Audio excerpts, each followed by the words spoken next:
Hoe oud was jy toe jou pa oorlede is? Ek was 16, amper 17. Ek onthou ek het net leerlingraad geword. My pa is oorlede aan 'n beroerte.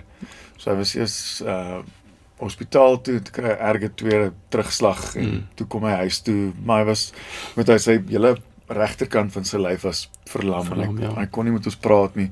Maar die mooiste ding het gebeur, my ma sit toe vir hom een van sy CD's op en jy kon net sien sy oë, hy's nou in 'n ander wêreld en hy vat sy linkerhand en hy luister die liedjie en dan druk hy so op sy bors en hy sê C, D, E minor, maar hy kon nie 'n woord met ons praat nie. Special, hè?